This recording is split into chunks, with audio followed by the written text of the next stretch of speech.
வணக்கம் சொந்தங்களே. இன்றைக்கி வெள்ளிக்கிழமை. நாளைக்கு ஸ்கூல் இருக்கா என்னன்னு தெரில. சனிக்கிழமை. போன வாரம் சனிக்கிழமை லீவ் விட்டுருந்தாங்க. அதனால் இந்த வாரம் அப்படியே வச்சாலும் வைப்பாங்க. அப்படிங்கிறது 3 மணி வரைக்கும் வைப்பாங்க. அது விட்டுருங்க. அப்புறம் ஒரு அம்மன் கோயிலில் போய் இன்றைக்கி வெள்ளிக்கிழமை இல்லையா, சாமி கும்பிட்டு வந்தேன். வந்து என்னம்மா செஞ்சு வச்சுருக்கிறேன்னு கேட்டேன். இங்கே பாருங்கள்,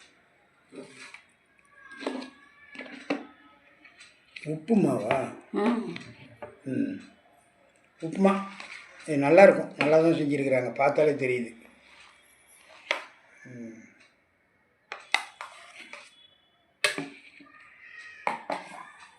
பாருங்க, உப்புமா போன வாரத்தில் ஒரு நாள் உப்புமா சாப்பிட்டேன். உப்புமா வந்து ஒரு கல்யாணத்துக்கு கூட போயிருந்தோம், ஒரு ட்ரிப்பு. சாப்பாடெல்லாம் தீர்ந்து போச்சு. பாதி பேத்துக்கு சாப்பாடு இல்லைங்க. அவ்வளோ கம்மியாக அரைச்சி போடுங்க. நான் சின்ன பையனாக இருக்கிறப்ப உடனே ஒரு 5 கிலோ ரவையை வாங்கிட்டு வந்து கிண்டி எல்லாத்துக்கும் வயிறார போட்டாங்க. அப்போல்லாம் உப்புமா ரொம்ப எல்லா கடையிலையுமே விற்கும். உப்புமா அவ்வளோ ஃபேமஸ். இருக்கிறதுக்கு உப்புமா அழிஞ்சிட்டு வருது. நம்ம வீட்டில் எதாவது செஞ்சால் தான். அதனால் இன்றைக்கி அப்பாவுக்கு வந்து உப்புமா தான். இந்த தண்ணி பாருங்கள், காமி ஏன் இப்படி கலங்களாக இருக்குப்பான்னு கூட நிறைய பேர் கேட்பீங்க. இது வெந்தய தண்ணிங்க.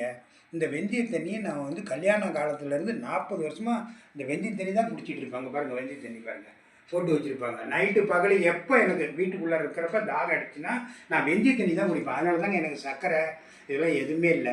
அங்கே போய் சாமி கும்பிட்டு வந்து வீட்லேயும் பாருங்கள் விளக்கு பொருத்தி சாமி கும்பிட்டேன். இந்த அம்மனுக்கு சாமி கும்பிட்டுட்டு தான் வந்து இன்றைக்கி இந்த உப்புமா அப்பாவுக்கு. சாயந்தரம் ஈவினிங் வந்து உங்களை ஸ்நாக்ஸில் வீடியோவில் சந்திக்கிறேன். பாய். நல்லா கொஞ்சம் ஆதரவு கொடுங்க மக்களே. சப்ஸ்கிரைபர்லாம் யாரும் வரவே மாட்டேங்குது. முன்ன மாதிரி வீடியோ சரியாக ஓட மாட்டேங்குது.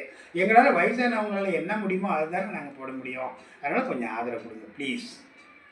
பாய்.